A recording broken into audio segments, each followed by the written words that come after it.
Fatty liver, नाम सुनते ही लोग कहते हैं कि थोड़ा फैट ही तो है डॉक्टर साहब, कोई बड़ी बात नहीं है।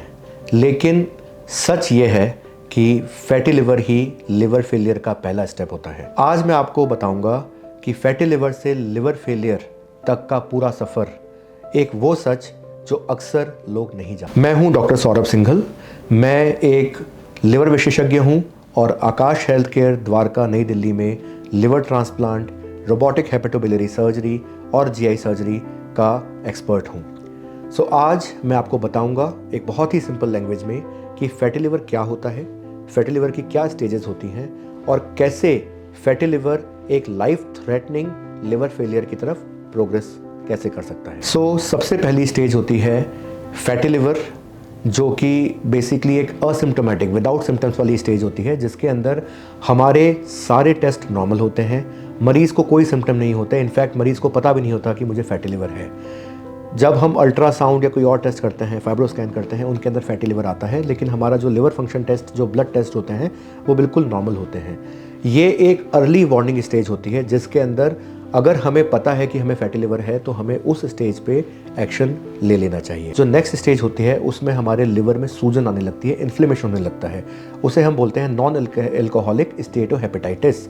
मतलब बिकॉज ऑफ द फैट हमारे लिवर में अब सूजन आ रही है, और ये पहली बार वो स्टेज होती है जहाँ पे जो हमारे लिवर फंक्शन टेस्ट, जो ब्लड के टेस्ट होते हैं, उनके अंदर हमारे जो लिवर फंक्शन टेस्ट की जो कुछ पैरामीटर्स होते हैं उनमें बदलाव आना चालू होता है, उनमें गड़बड़ी आनी चालू होती है।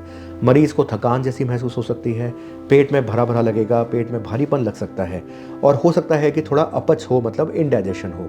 ये एक वो स्टेज है जिसके अंदर हम अभी भी एक रिवर्सिबल स्टेज में बैठे हैं, जहाँ पे अगर समय रहते हम किसी लिवर एक्सपर्ट, जैसे कि मेरे जैसे किसी एक डॉक्टर से अगर आप मिलते हैं और आपको हम सही ट्रीटमेंट, सही डाइटरी प्रिकॉशंस एंड सही चीज़ें समझाते हैं, तो आप उस चीज़ से बाहर आ सकते हैं और आपका लिवर बिल्कुल नॉर्मल हो सकता है। जो सूजन वाली स्टेज होती है, उस स्टेज पे हम चेक नहीं कर पाते, करेक्ट नहीं कर पाते प्रॉब्लम को, तो उसके बाद लिवर की जो सेल्स होती हैं उनमें परमानेंट डैमेज होनी चालू हो जाती है। उसे हम कहते हैं फाइब्रोसिस।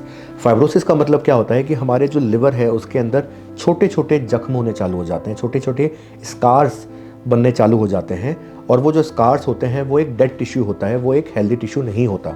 और जो भी पार्ट हमारा लिवर का डैमेज होता है वो एक परमानेंट डैमेज होती है, जिस डैमेज को हम वापस रिवर्स करके नॉर्मलाइज नहीं कर सकते। अगर हम इस स्टेज पे भी अगर कोई रोकथाम करें तो एटलीस्ट जो हेल्दी लिवर होता है हम उसको स्टिल बचा सकते हैं और फर्दर डैमेज को रोक सकते हैं। तो नेक्स्ट स्टेज होती है जो होती है प्रॉपर लिवर सिरोसिस।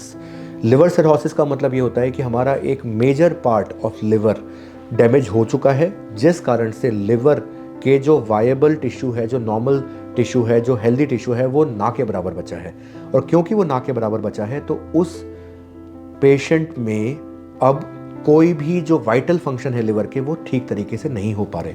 तो पेशेंट को सिम्टम्स आने चालू हो जाते हैं, पैरों में सूजन आएगी, पेट में पानी बनेगा, आंखें पीली हो जाएंगी, पेशेंट को कभी कभी ब्लीडिंग होगी, पेशेंट को खून की उल्टी भी आ सकती है, जो कि कई बार जानलेवा भी हो सकती है, क्योंकि हमारा स्प्लीन बढ़ जाता है। तो उस कारण से पेशेंट के प्लेटलेट कम हो जाते हैं, पेशेंट का टीएलसी काउंट कम हो जाता है, इन्फेक्शन से लड़ने की जो एक जो क्षमता होती है वो काफ़ी कम हो जाती है।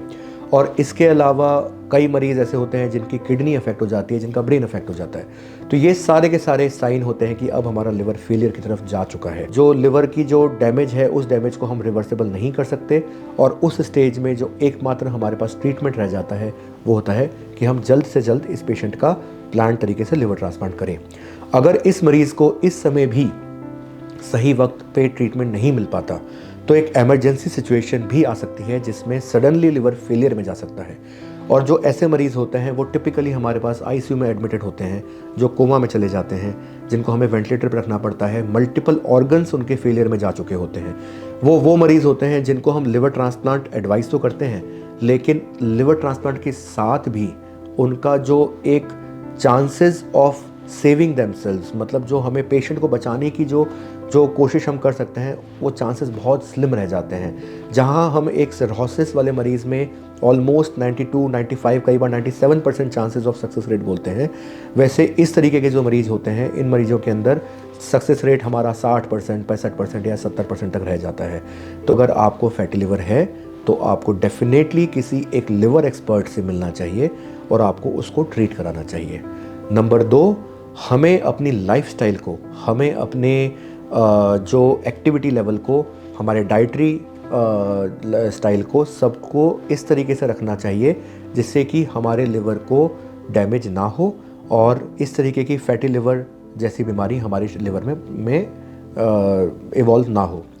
तीसरी चीज़, कोई भी ऐसी चीज़ जो हमारे लिवर को क्षतिग्रस्त कर सकती है, जैसे कि अल्कोहल हो गया, हमारे जंक फूड होते हैं, या हमारा जो एक शिथिलता होती है, जो हमारा इनएक्टिविटी होती है, इन सब चीज़ों से हमें दूर रहना चाहिए।